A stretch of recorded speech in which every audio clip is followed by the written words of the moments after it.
Thank you, thank you, thank you. Caitlin, thank you for the introduction. And more importantly,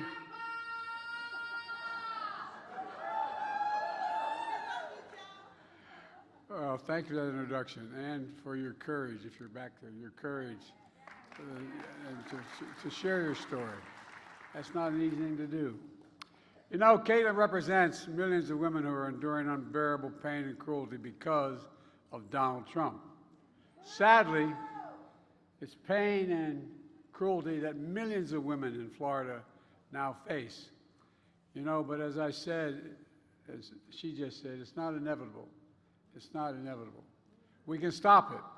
When you vote, we can stop it. And thanks to Representative Kathy Castor. There she is. Stand up, Kathy. Kathy's doing an incredible job in Congress, and is a great, great friend. Thanks for riding over with me from the airport. You know, the worst sentence in English language these days is, the president's at the airport. Means you got to show up, you know. But anyway, thank you. And I want to thank Debbie, our next U.S. Senator. Deb, stand up.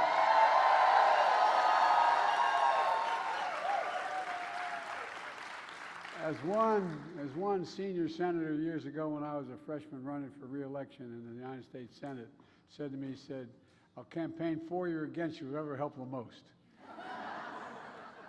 It's really important you win. This is a critical race. Debbie's running against Rick Scott, who wants to sunset Social Security. I think the voters are going to sunset Rick Scott.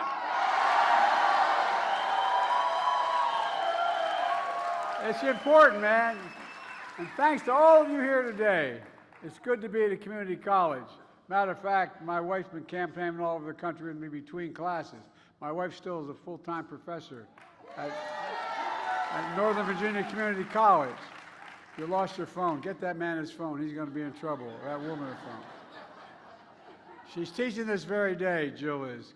Community college, as she often says, is one of the best-kept secrets in America. You know, I really mean it. You know, if I have my way in the next 4 years, I'm going to make community college free. And it'll grow the economy. It won't cost the taxpayers. Look, next week, one of the nation's most extreme anti-abortion laws will take effect here in Florida. It's criminalizing reproductive health care before women even know whether they're pregnant.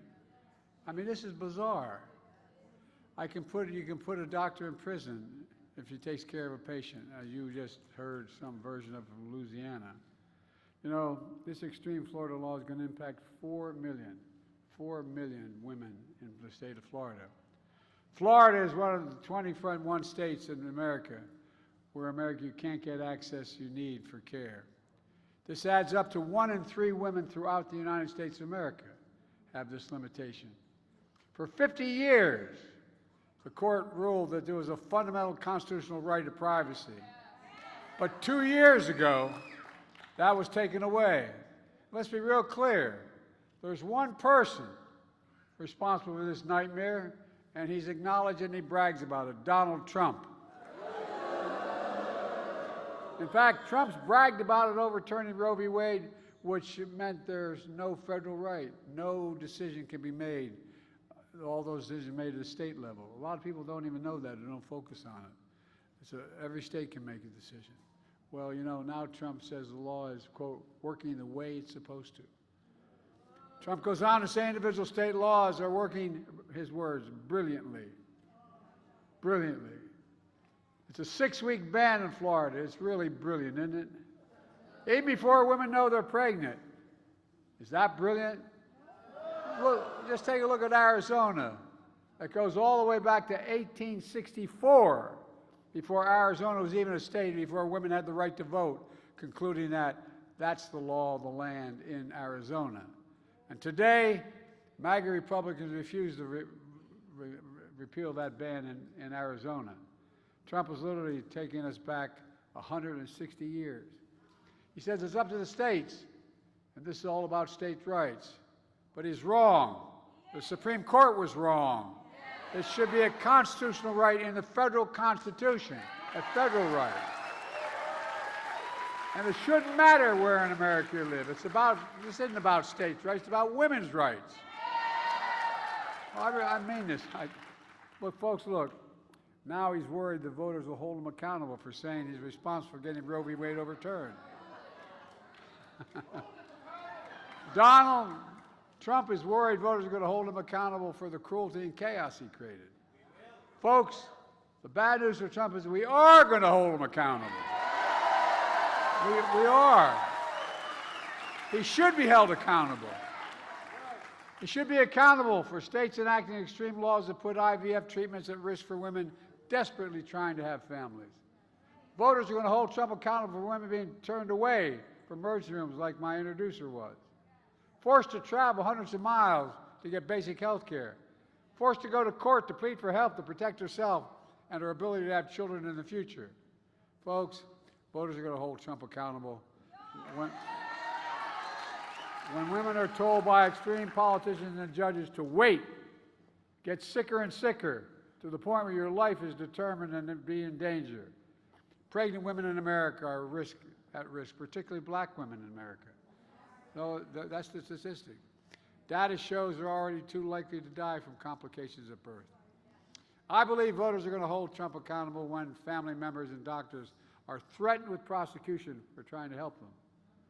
Not only that, I believe voters are going to hold Trump accountable and his MAGA's extremist friends to prevent all women in America from getting safe and effective medication like methylprostone, approved by the FDA 20 years ago. They're trying to outlaw that now. For 50 years, the court had recognized that women in America had a fundamental constitutional right, and then Trump took it away by the deal he made. Now in America today, in 2024, women have fewer rights than their mothers and their grandmothers had because of Donald Trump. Look, I don't think we're going to let them get away with it, do you? Folks, in a sense, I don't know why he's surprised by Trump. How many times does he have to prove he can't be trusted? Trump bragged how proud he was to get rid of Roe v. Wade. He took credit for it. He said there has to be punishment for women exercising reproductive freedom. His words, not mine. He described the Dobbs decision as a miracle. Maybe he's coming from that Bible he's trying to say.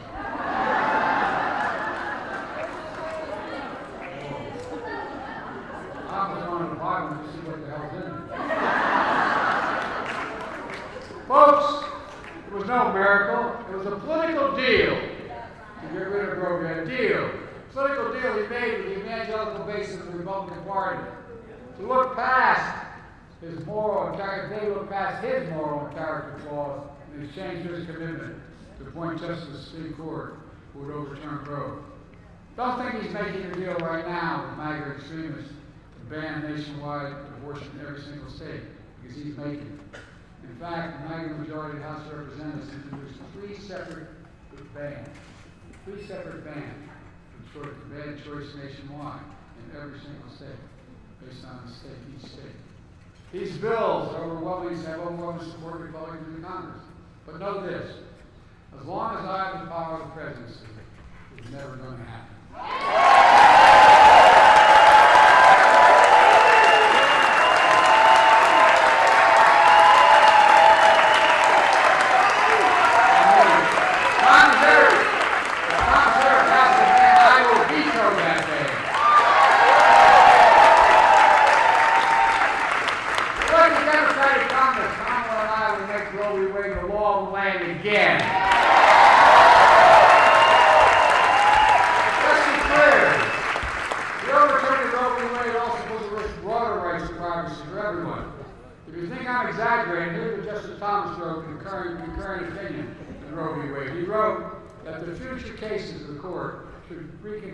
Reconsider all substantive due process precedent from Griswold legalized use of contraception, and Obergefell legalized same-sex marriage.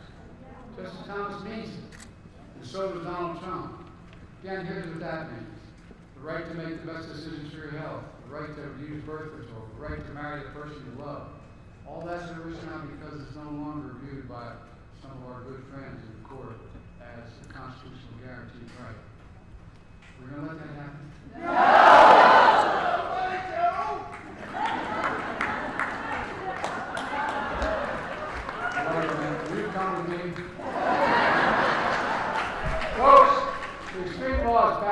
overturning Roe v. Wade have no place in the United States of America. But what does have a place in America is your voice.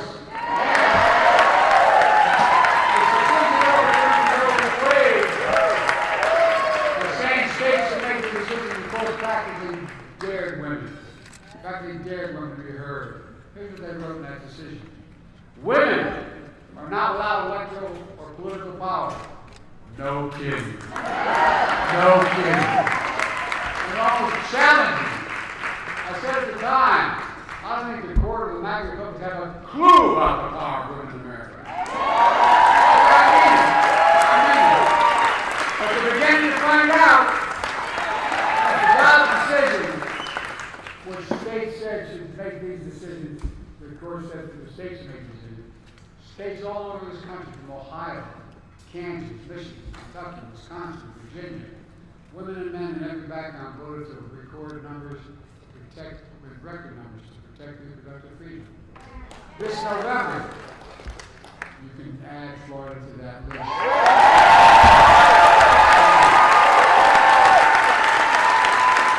Are you ready to do that? You got to go to vote. Are you ready to take freedom? Because Donald Trump has stripped away the right to freedom of women in America. It'll be all of us to restore those rights for women in America. When you do that, we'll teach Donald Trump and the extreme MAGA Republicans a valuable lesson. Don't mess with the women in America.